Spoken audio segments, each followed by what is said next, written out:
मला माहीत आहे का, की झाडांना आणि वनस्पतींना वाढीसाठी पाण्याची आवश्यकता असते. बरोबर? पण त्यांना पाणी कसं मिळतं? आणि खरं तर आपण खूप उंच झाडं पाहिली आहेत. त्यांच्या सर्व भागांना पाणी आवश्यक असतं. मग पाणी अगदी वरपर्यंत कसं पोहोचतं? चला, एका क्रियाकलापातून समजून घेऊया. इथे माझ्याकडे 3 ग्लास पाणी आणि 3 कोबीची पानं आहेत. माझ्याकडे थोडासा खाद्यरंग देखील आहे.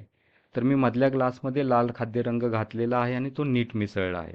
आणि या ग्लासमध्ये मी निळा रंग घालतोय आणि तोही नीट मिसळतोय. आता मी ही कोबीची पानं या पाण्यात ठेवणार आहे. तर हे पहिलं पान मी रंग नसलेल्या पाण्यामध्ये ठेवतो आहे.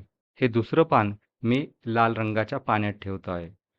आणि हे तिसरं पान मी निळ्या रंगाच्या पाण्यात ठेवतो आहे. तर ही मांडणी किमान 8 ते 9 तास अशीच ठेवायची आहे आणि मग 8 ते 9 तासानंतर पाहायचंय काय होतंय ते. तुम्ही अंदाज लावू शकता का काय होईल ते? ठीक आहे. 8 तास झाले आहेत. आता आपण पाहू शकतो की इथं मला पानांचा रंग बदललेला दिसतोय. हे कोबीचं पान रंग नसलेल्या पाण्यात ठेवलं होतं. यात काहीच फरक झालेला नाही. हे फक्त थोडंसं मुरडलं आहे. आता हे पान लाल रंगाच्या पाण्यामध्ये ठेवलं होतं. बघा, याचा रंग बदलला आहे, थोडं लालसर झालं आहे आणि हे पान निळ्या रंगाच्या पाण्यात ठेवलं होतं. ते अगदी निळं झालं आहे. बरोबर? आपण पाहू शकतो की पानांचा रंग बदललेला आहे. इथे बघा कसं निळं पाणी पानात सगळीकडे पसरलं आहे ते. इथे आपण पानांची तुलना देखील करू शकतो.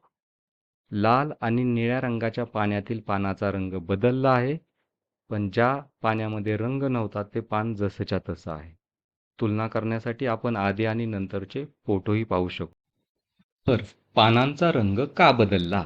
असं दिसतं की वनस्पती मातीमधून पाणी त्यांच्या मुळाद्वारे घेतात आणि मुळामधून ते खोडामध्ये जातं आणि नंतर ते संपूर्ण वनस्पतीमध्ये पसरतं.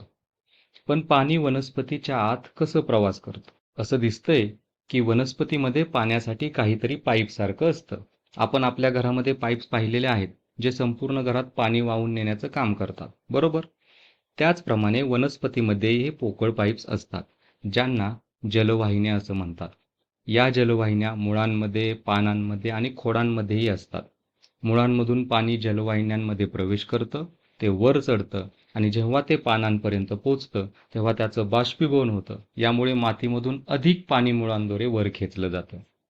असं करून पाणी संपूर्ण वनस्पतीच्या शरीरामध्ये वाहून नेलं जातं. आणि जेव्हा आपण पत्ताकोबीचं पान खाद्य रंगामध्ये ठेवलं, तेव्हा आपण हेच पाहिलं, बरोबर? पाणी संपूर्ण पानात पसरलं. तर आपण असं म्हणू शकतो की जलवाहिन्यांद्वारे पाणी वनस्पतीच्या सर्व भागामध्ये वाहून नेलं जातं.